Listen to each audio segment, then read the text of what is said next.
The Hollow Halls. Part 1. The Partnership.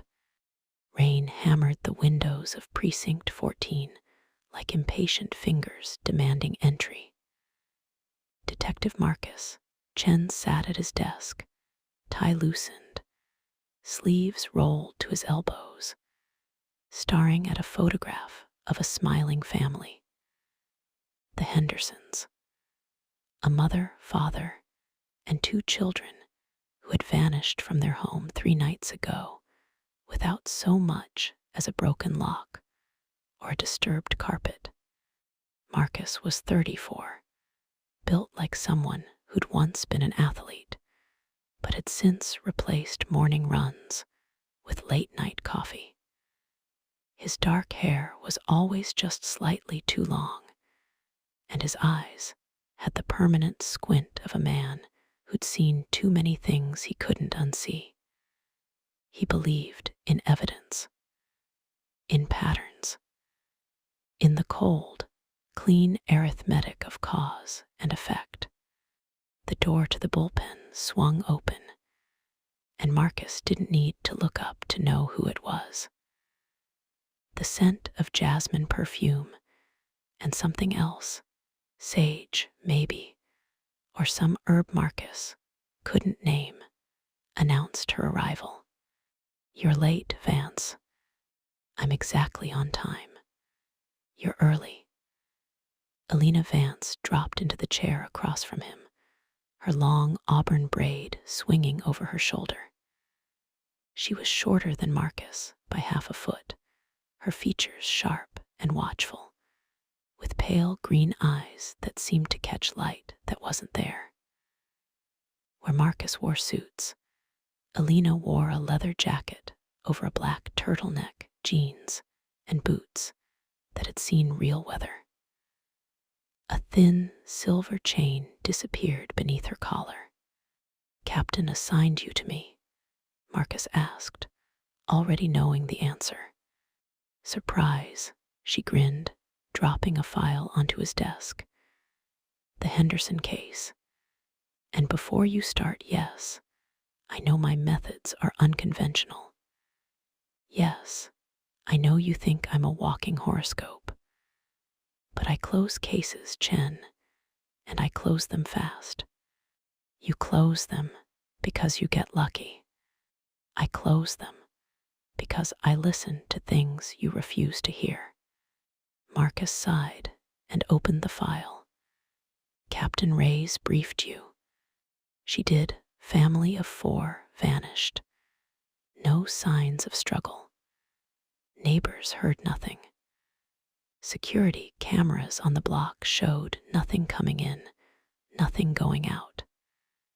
Alina leaned forward, her voice dropping. But there was something. In the photos of the house. Did you see it? The salt. The salt, she nodded approvingly. You noticed. Thin lines of salt had been poured along every windowsill and doorway of the Henderson home. In some traditions, salt was a barrier against evil. In others, it was simply an old superstition. In police work, it was an anomaly worth noting. The Hendersons were religious, Marcus asked. Lutheran, not the salt circle types. Alina pulled out her phone and swiped to a photo. "But look at this. Taken in the basement." Marcus took the phone. The image showed a cement floor, and scratched into it, fresh, deep gouges, was a symbol. A circle with 7 points radiating outward, each point ending in a small hooked curve. It looked like a drawing of a malformed sun. "Do you know what that is?" Marcus asked, though he suspected Alina would have an answer he'd dismiss. "I know it's bad." She took the phone back. "Old symbol, pre-Christian. My grandmother had a book with something similar in it. She called it a summoning brand. It's used to call something or mark something as prey. Marcus opened his mouth to argue, then closed it. 3 nights ago, 4 people had vanished from a locked house. Logic wasn't getting him anywhere. Fine, he said. Where do we start? Their partnership had always been an odd one. Marcus had joined the department straight out of the academy, climbing the ranks through methodical, dogged work. Alina had come in through a strange side door, originally a consultant brought in for cases that stumped other detectives. She'd eventually been sworn in as a full detective after solving a series of ritualistic murders that had baffled 3 different departments. The other officers whispered about her, called her the witch when they thought she couldn't hear. Alina didn't correct them. She didn't call herself a witch exactly, but she didn't deny that she came from a family that had practiced what her grandmother called the old knowing. She read tarot for fun. She carried a small bag of protective stones in her jacket pocket. She sometimes stopped in the middle of crime scenes, tilting her head as if listening to something no one else could hear. Marcus had been skeptical at first, hostile even, but 3 cases into their partnership, he'd stopped arguing and started watching. Alina noticed things, whether it was intuition, observation, or something stranger. Her feelings had led them to evidence, witnesses, and suspects that traditional methods would have missed. He still didn't believe in the supernatural, but he believed in Alina. The Henderson house was empty and quiet when they arrived. Forensics had already combed through it, leaving behind the telltale signs of their passage: fingerprint powder on doorknobs, small evidence flags marking where items of interest had been found. Alina stood in the foyer, eyes closed, breathing slowly. "What are you doing?" Marcus asked. "Listening." "To what?" "SHH." He waited. Alina's eyes opened. "Basement first." They descended the narrow wooden stairs into the Hendersons' basement. It was a finished space, a family room with a couch, a television, a shelf full of board games. In the far corner, the carpet had been pulled back to reveal the symbols scratched into the concrete. Alina crouched beside it, pulling out a small notebook. She began sketching the symbol, muttering to herself. "It's definitely old," she said, "but something's off. These hooks at the end of each ray, they should curve clockwise, but they're going counterclockwise. Someone who copied this from a book got it wrong, or someone deliberately reversed it." Maybe Alina frowned. Either way, whoever made this wasn't a practitioner. They were learning, copying from a source. Marcus was examining the walls, running his hand along the paneling. "There's something back here." Together, they pried off a section of loose paneling, revealing a hollow space in the wall. Inside was a plastic bag containing 3 items: a photograph, a small leather journal, and a brass key. The photograph showed a building Marcus recognized, Oak Ridge Elementary School, closed for over a decade and sitting, abandoned, on the outskirts of town. He'd patrolled past it countless times as a beat cop, always noting the broken windows and graffitied walls. The journal belonged to Mr. Henderson. The entries grew increasingly disturbed as they progressed, describing nightmares, sleep paralysis, and a feeling of being watched. The final entry, dated the day of the disappearance, read simply, "They want us to come to the school, all of us, tonight. If we don't go willingly, they'll take us anyway. I've tried the salt. I've tried the symbol. It's not enough. God help us." The key, they would later discover, fit the front door of Oak Ridge Elementary. Part 2, Oak Ridge. Captain Reyes authorized the search of Oak Ridge Elementary reluctantly. The school had been condemned for years, and the department had to coordinate with the city to get legal access.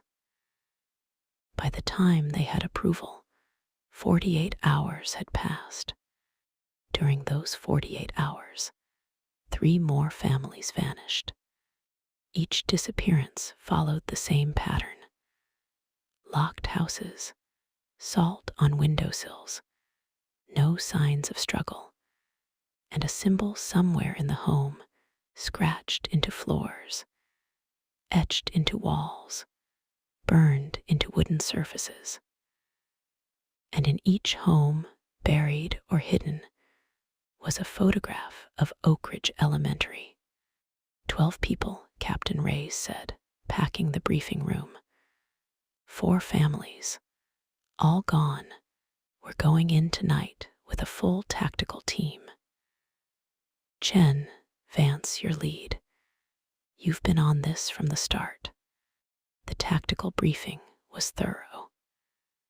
Blueprints of the school were passed around. Officer Brennan, a 20-year veteran with a booming laugh, would lead one entry team. Officer Sato, a young woman who'd recently transferred from narcotics, would lead another. Marcus and Alina would go in with the primary team, accompanied by Reyes herself. As they suited up in Kevlar vests, Alina pulled Marcus aside. "Something's wrong with this place. Something old. Alina, just listen. Take this." She pressed a small pouch into his hand. "Keep it in your pocket. Don't lose it." He opened his mouth to protest, then saw her face.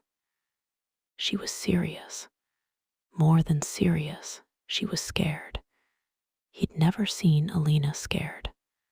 "Fine," he said, pocketing the pouch. "What is it?" "Salt, iron shavings. A few other things. If anything happens, if you feel anything wrong, throw it. Break the circle." "What circle?" "You'll know." They arrived at Oak Ridge Elementary at 11:47 p.m. The building loomed against the sky like a tombstone, 3 stories of crumbling brick, boarded windows staring like dead eyes.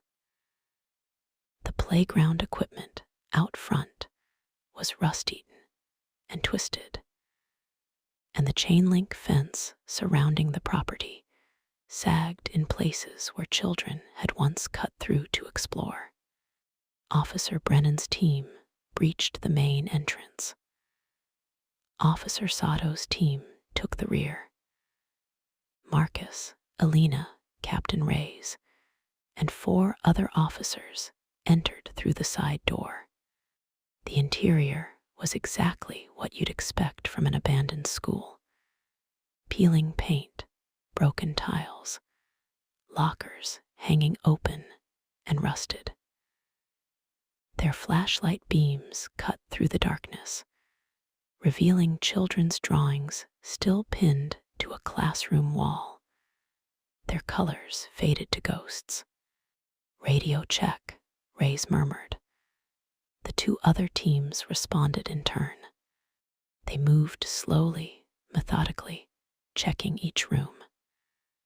The first floor was empty. The second floor was empty. In the third floor hallway, Alina suddenly stopped, her hand going to Marcus's arm. "Down," she whispered. "Can you hear it?"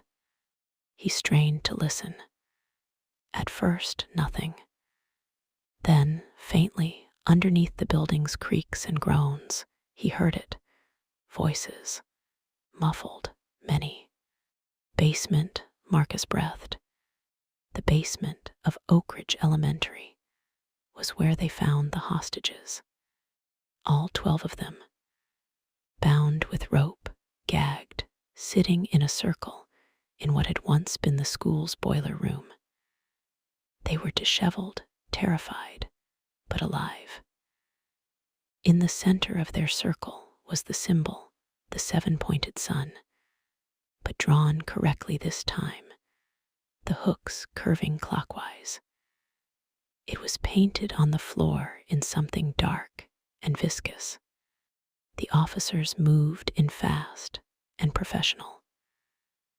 The hostages were freed, checked for injuries, and escorted out in small groups. There had been no captors present.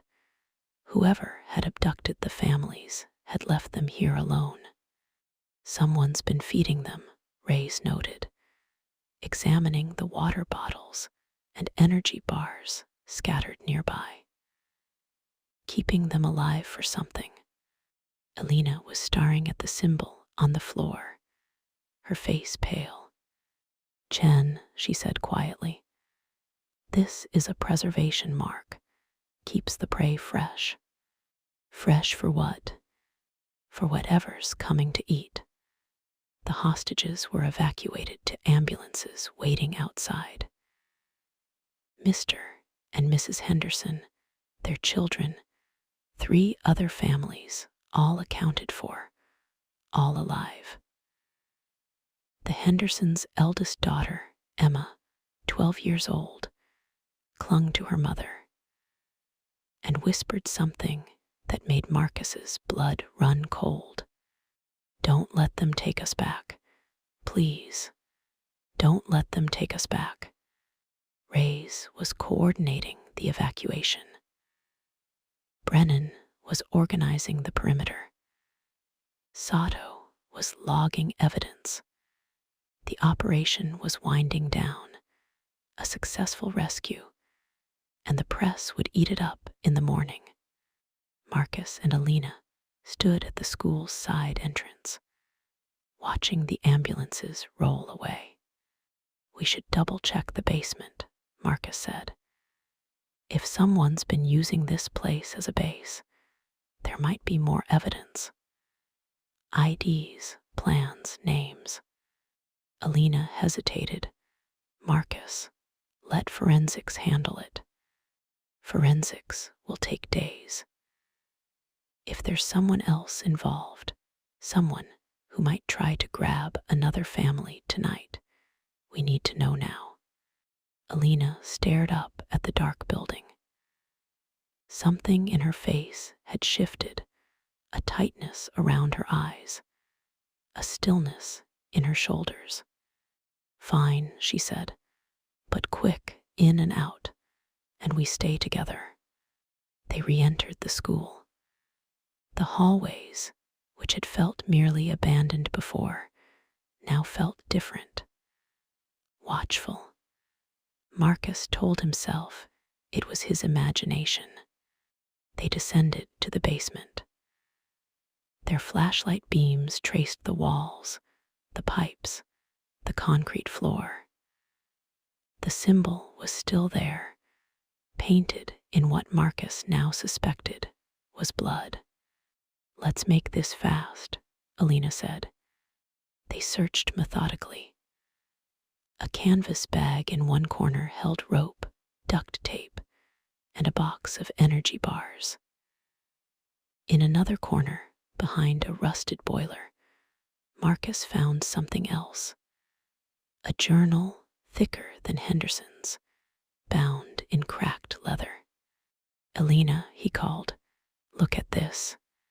She came over, and he opened the journal. The handwriting was neat, precise, and the entries went back years. Year 1. The voices started after we moved into the house. Mary thinks I'm imagining them, but I can hear them when I close my eyes. They say the school is where it lives. The school is where it feeds. Year 2. I have learned to listen. It shows me things. It promises me things. All I have to do is bring it food. Year 3. The first family was hard. I cried after. But the voices were so kind to me afterward. So loving. They told me I was doing well. Year 5. 12 families now. 12. The voices say soon it will be enough. Soon it will come through. Marcus flipped to the most recent entry. The last 4 families are ready. Tonight, the door opens. Tonight, my friend comes home. I have served it well, and it has promised me a place at its side. The police will find the families, of course. They always do. But the door is already open.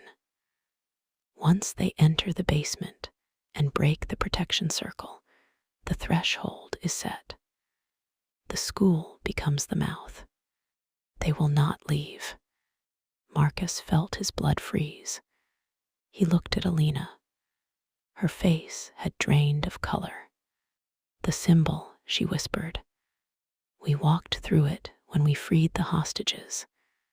The officers walked through it. We broke it." "Elena," a sound came from upstairs. A long, low groan, like a house settling. But the house kept groaning, kept groaning. The groan became something else, a deep, resonant hum that seemed to vibrate in their bones. The lights in the basement, lights that had not been working, flickered on. One by one, harsh fluorescent buzzing. Then the basement door, which they had left propped open, slammed shut. Part 3. The feeding. Marcus was at the door in an instant, shoulder slamming it. It didn't budge. The handle turned, but the door was immovable, as if the wall itself had grown shut around it. "Rays," he shouted, pulling out his radio. "Rays, come in."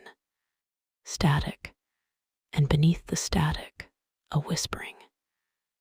Many voices overlapping, too quiet to make out words. "Elena, the radio. It's not a signal problem." Elena's voice was strange, flat. She was staring up at the ceiling. "It's not letting us out. Not yet." Marcus holstered the radio and drew his sidearm. "We find another way out. Service stairs. Utility chute, something." They moved through the basement, searching. Elena had her own flashlight out, sweeping it methodically. But the basement, which had seemed a simple rectangular space before, now seemed to stretch. Corridors appeared where there had been walls. Doorways opened onto rooms that shouldn't exist. "This isn't real," Marcus muttered. "It's real enough to kill us." Elena grabbed his arm. "Listen to me. The thing that lives here, it's old. It's hungry. It's been using that man, whoever he was, to bring it food. But the offering wasn't complete. It needed the final seal, us. Us, the rescuers. The ones who break the circle. That was the trick. The prisoners were bait for the actual prey. Something moved at the edge of Marcus's flashlight beam. He spun, gun raised. Nothing there, but he'd seen something. Tall, thin, wrong. A sound came from the stairway that led up to the first floor. Footsteps, heavy, multiple sets. Marcus came Ray's voice. "Chen, are you down there?" Marcus felt a surge of relief. "Captain, we're in the basement, door won't open." "Hold on, we're coming." Alina's hand tightened on his arm. "Marcus, no." "What?" "That's not her." "Alina, that's Ray's. I know her voice." "It's not her." Alina's voice was low and urgent. "Listen, really listen." Marcus listened. Ray's voice came again. "Chen, where are you?" And Alina was right. The voice was Ray's, but the rhythm was wrong. The pauses were in the wrong places. It was like someone reading a transcript of her, imitating without understanding. "The school," Alina whispered. "It takes the shape of what you trust." The footsteps on the stairs grew closer. Marcus saw the shadow of a figure at the top of the basement stairs. And then Captain Ray's descended into view. She looked exactly right. Her posture, her uniform, the way her short gray hair was mussed from the tactical helmet. She smiled with relief when she saw them. "Thank God, we've been looking everywhere. Come on, let's get you out." Marcus felt his body wanting to move toward her. Alina's grip on his arm anchored him in place. "Captain," Alina said carefully, "what's my sister's name?" The Ray's thing paused. Its smile didn't falter, but something behind its eyes flickered. "Vance, this isn't the time. Let's go." "What's my sister's name, Captain?" "You met her at my birthday party last year." The Ray's thing's head tilted.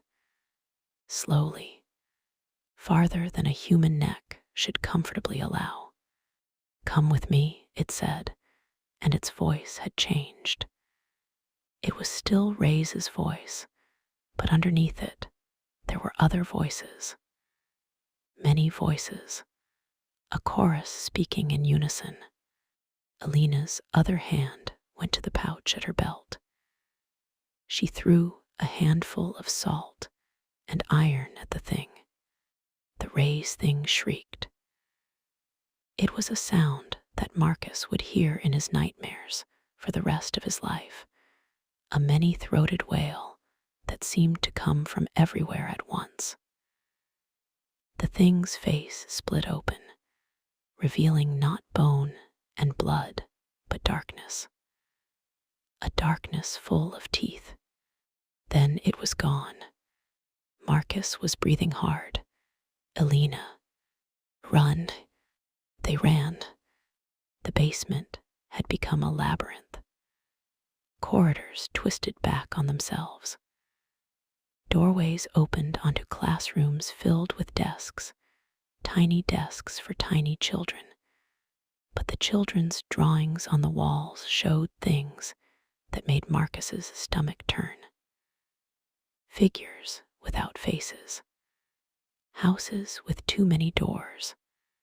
Suns with 7 rays. They passed a classroom where Officer Brennan stood with his back to them, his flashlight illuminating the ceiling. "Brennan," Marcus called. Brennan turned, but it wasn't Brennan. It had Brennan's face, but his jaw hung too low, and when it smiled, the smile continued past where a smile should end, curving up toward his ears. Past them. "Chen," it said, in a voice like many whispers. You should have left when you had the chance. Alina threw more salt. The Brennan thing dissolved into shadow. How much of that do you have? Marcus gasped. Not enough. They ran through a corridor that shouldn't have existed, past a classroom where Officer Sato sat at a child's desk, writing furiously in a notebook with a pen that dripped something black. She looked up at them and smiled with her real face, her true face, and said, "Help me, please. Help me, please. Help me, please." And Marcus almost stopped. Almost. Because her face was real. Her terror was real. But Alina pulled him forward, because whether or not Sato was real, whether or not the thing wearing Sato's shape was the real Sato trapped in the school's belly or another mask, they could not save her. They could not save anyone. They could barely save themselves. They found a door. A real door with a handle that turned, with hinges that swung. It opened onto a stairway leading up into the school, toward the outside world. They climbed. The stairway went on longer than it should have. 3 stories of a 3-story building, but they climbed for what felt like 10 minutes. 15. The walls grew wet, then damp, then covered in something that looked like moss, but moved when their flashlight beams passed over it. At the top of the stairs was a door marked exit. Alina stopped at the threshold. Marcus, listen. If we get out, if the school lets us out, it's because it wants something. It's not letting us leave. It's setting a hook. What do you mean? It's tasted us now. It knows us. If we walk through that door, we're marked. It will come for us again. And it will come for anyone we tell about it. Marcus looked at the door, then at Alina. So what do? We get out, and then we learn. And then we come back and we end this. He nodded. They pushed through the door. They stumbled out onto the side lawn of Oak Ridge Elementary. The cool night air hit them like a wave. The ambulances were gone. Most of the police vehicles were gone. The scene had been cleared, but not all of them. 2 cruisers remained, and a single officer stood beside one of them, talking on a radio. He turned as they approached, and Marcus felt his stomach drop. It was Officer Brennan. The real one, Marcus thought, bloodshot eyes, exhausted face, a coffee cup in his hand. He looked up at them with confused relief. Chen Vance, Jesus, where have you been? We've been looking everywhere.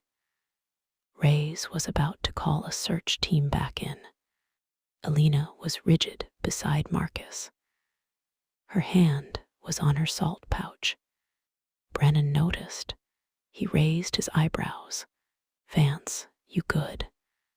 Brennan, Marcus said carefully. What happened after the rescue?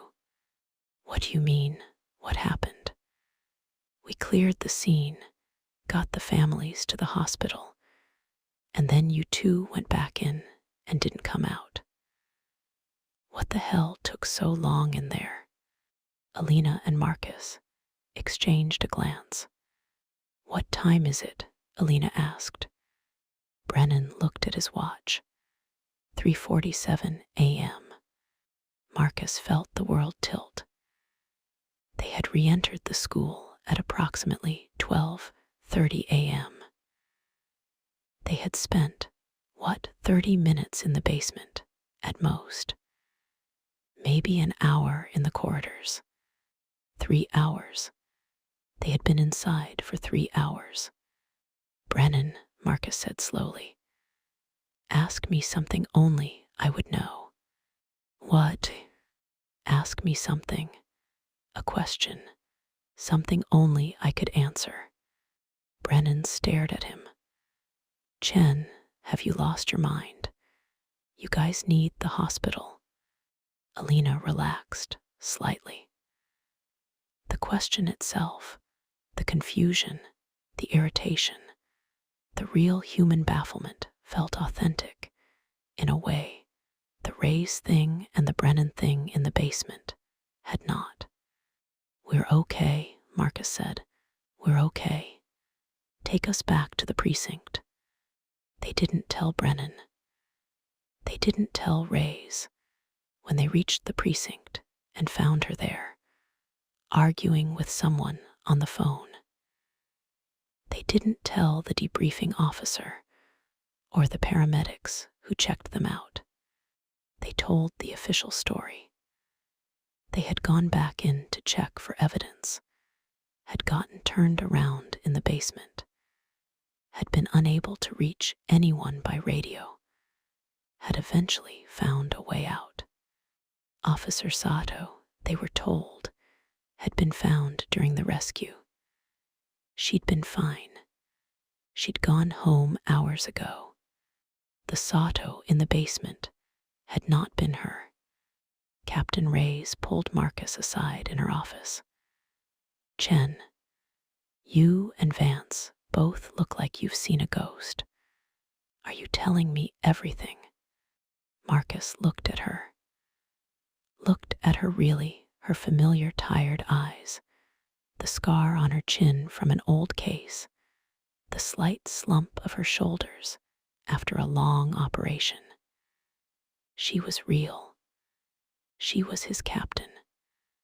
She was the woman who had trusted him with this case, who had trusted him with dozens of cases, who had his back.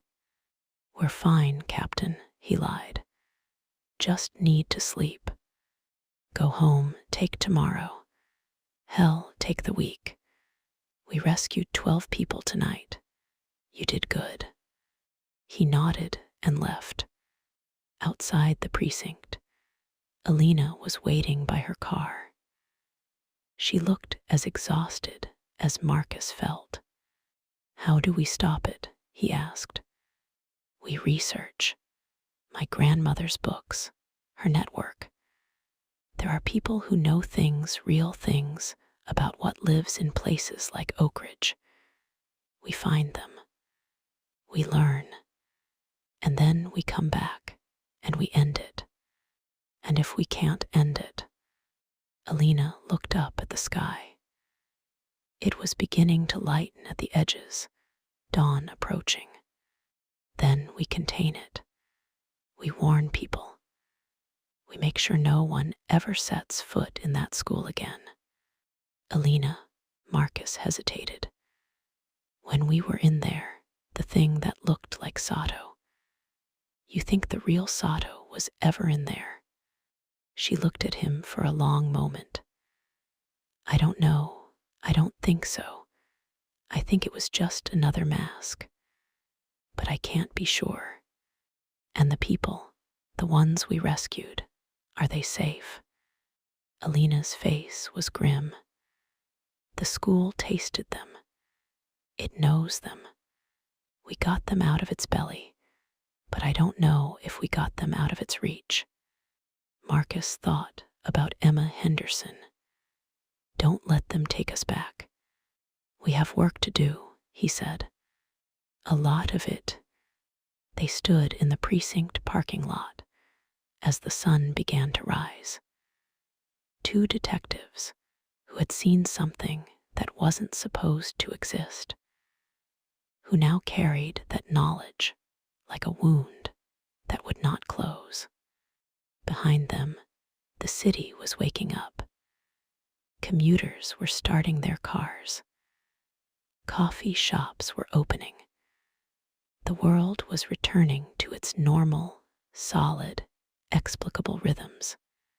But somewhere across town, behind a chain link fence, an abandoned school sat and waited. It had been fed. It had tasted new prey. It had extended its reach. And it was patient, to be continued in Chapter 2, The Marked.